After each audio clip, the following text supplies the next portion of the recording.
Fedorov is the best candidate. He was and he is. He has only been in this position for 6 months, which is a very short time, but he has already done quite a lot. This decision to install a new government, a new cabinet of ministers, wasn't explained at all. The problem is there was no communication at all. Nobody explained, they just did. Chaos is once again plaguing Ukrainian President Volodymyr Zelensky's leadership, as fresh turmoil erupts around his wartime decision-making and the stability of his government. War exhaustion, entrenched corruption scandals, and now what many see as a disastrous defense move have combined to deepen public frustration, raising sharp questions about Kyiv's judgment at a critical moment in the conflict. Observers are asking why Ukraine's top army leadership appears increasingly at odds with frontline soldiers, with growing reports of mistrust, miscommunication, and resentment over how decisions are being made in the capital versus the trenches. Ukraine's popular and youngest ever defense chief has been removed from his post, and thousands of Ukrainians are crying foul, accusing the president of sidelining a symbol of reform and frontline credibility when the country can least afford it. Ukraine is now erupting in anger, with protests rocking major cities after Zelensky's decision to fire Mykhailo Fedorov, a move that many see as a dangerous gamble which risks undermining morale both at home and on the battlefield. Ukrainian President Volodymyr Zelensky is now facing intense political turmoil and street protests after he fired his defense minister, a move that many citizens and analysts see as deeply destabilizing at a critical stage of the war.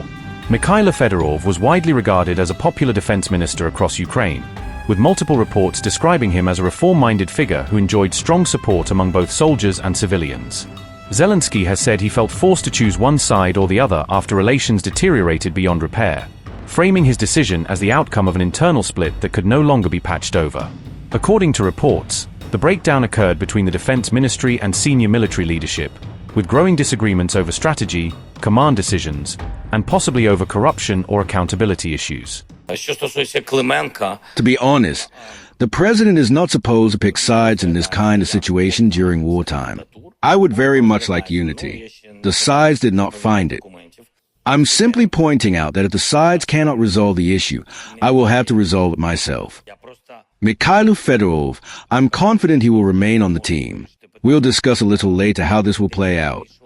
During wartime, we can organize things in such a way, act in such a way, that even amid the war, with all the complexities and restrictions, people can express their will. I believe that is the most important thing. That is why I understand it and hear it. Although Ukraine's former defense minister was offered a role as an advisor by President Zelensky, he has declined the proposal, signaling that he does not intend to remain within the president's inner circle in any formal capacity for now. Zelensky proposed to become an advisor or find some other way to stay in the team. I refuse to be an advisor. I never had a goal to become a minister, to stay a minister, to look for a position, and so on. For the time being, Zelensky has appointed Yevhenii Khmara as his acting defense minister, signaling a stopgap move to stabilize the chain of command while he searches for a more permanent solution.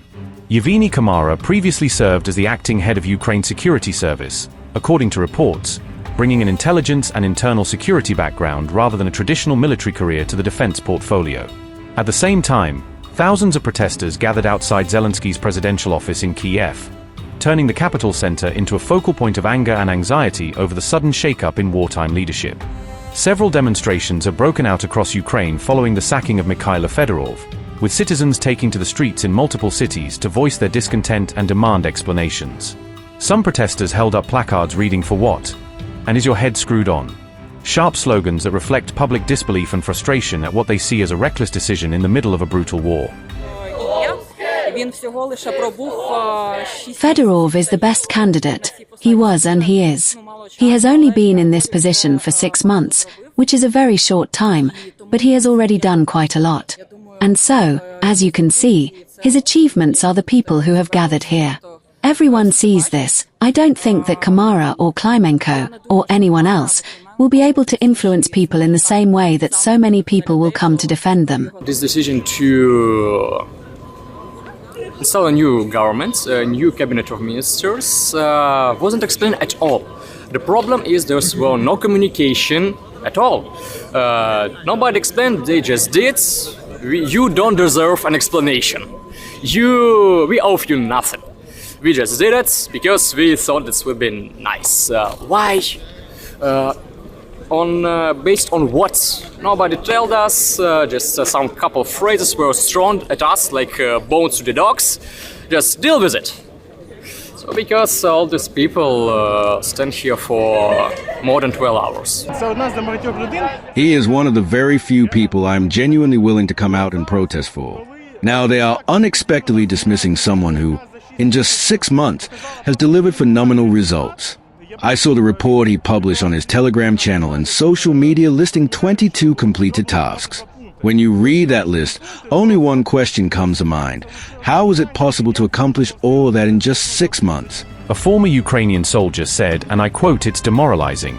People had hoped that reforms were coming, that things were finally changing for the better. They were already beginning to happen. Now it feels like everything is going back to the way it was." Unquote.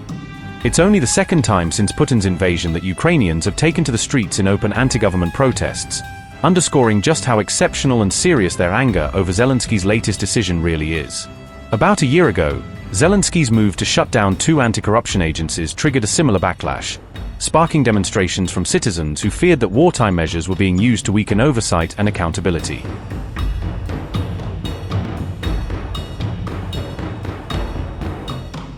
President Volodymyr Zelensky has dismissed Ukraine's defense minister as part of a wider government reshuffle. Mykhailo Fedorov confirmed he is stepping down after serving just 6 months as Ukraine's defense minister. Fedorov described his tenure as a great honor while announcing his departure. At just 35, Fedorov became the youngest person ever appointed to lead Ukraine's defense ministry. He acknowledged that he had not succeeded in reforming the ministry according to NATO standards. President Zelensky has not publicly explained the reason behind the decision. Lawmakers claim relations between Fedorov and Ukraine's military leadership had seriously deteriorated. According to lawmakers, Zelensky had grown dissatisfied with the pace of defense reforms. Before taking over the defense ministry, Fedorov led Ukraine's digital transformation and helped develop its drone warfare capabilities. He also expanded cooperation with U.S. military technology company Palantir. The partnership focused on artificial intelligence, battlefield data analysis, and long-range strike planning. Officials say Palantir's systems helped improve battlefield targeting during crucial times. The ministry said the cooperation was intended to strengthen Ukraine's ability to strike deeper inside Russian territory. The latest dismissal continues a pattern of frequent leadership changes under Zelensky. Several previous defense ministers also left office amid procurement and contract controversies. His predecessor was also reassigned within months as part of an earlier cabinet reshuffle. Reports suggest Interior Minister Igor Klimenko is now among the leading candidates to take over the defense ministry. The shake-up follows the recent departure of Prime Minister Yulia Sviridenko and several members of her cabinet.